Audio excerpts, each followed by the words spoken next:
Yes, it is going to be a carnival forecast with temperatures that will be noticeably warmer on Sunday than Saturday by a few degrees. When we look at some of the other microclimates on here, there are really big differences this weekend between Saturday and Sunday. A noticeable warm-up, much more than what Carnival is going to experience, because being in the city, you don't go through the big swings, but you will still have a somewhat warmer and a slightly sunnier Sunday for the parade than you will Saturday. But Sunday, when that parade goes, I think there will still be some marine layer left over. Just know that if there is more sunshine coming back for Sunday afternoon. You'll be in the low 60s. Here's the Bottle Rock forecast. Now you see what I'm talking about when I say the differences from one day to the next. Saturday, 60s, like low 60s, mid to upper 60s actually.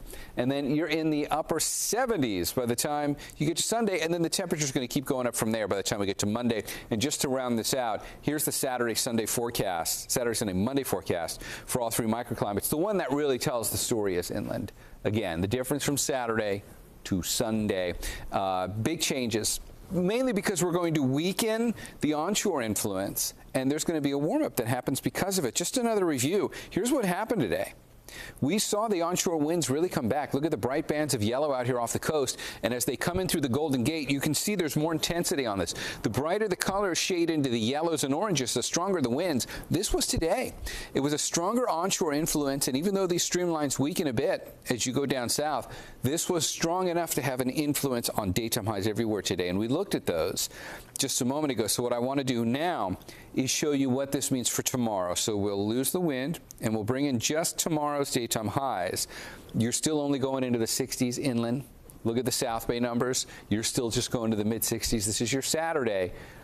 But Sunday and Monday, even down here, will be noticeably warmer. Let me show you how it'll play out. We'll go back to some of the forecast imagery here over my shoulder, and we'll say goodbye to the forecast numbers for tomorrow and for the holiday. And what we're going to take a look forward to is the increasing influence that the marine layer has here.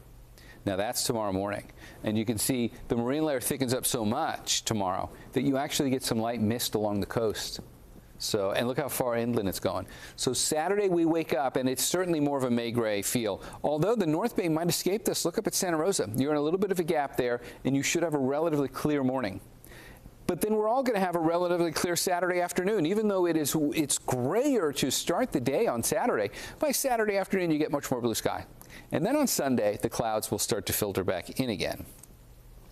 And we'll have some more marine layer, but it won't be as intense as Saturday's was. And you can see you even get some light rainfall totals on Saturday morning. So let's put it all in the 7-day forecast. We'll say goodbye to the forecast imagery, and we will dissolve away our beautiful virtual map and go to the 7-day forecast. And you take a look at the warm-up that comes in by the time we get towards the middle of next week, low to mid-80s. So there is a bit of a jump here. If you were enjoying those, they're coming back. You just got to get through the holiday weekend when we're going through a little bit of a dip. And the forecast for the interior of the bay shows you the same trend. You don't get quite as warm inland, but you still warm back up 10 degrees by the time we get towards the middle of next week.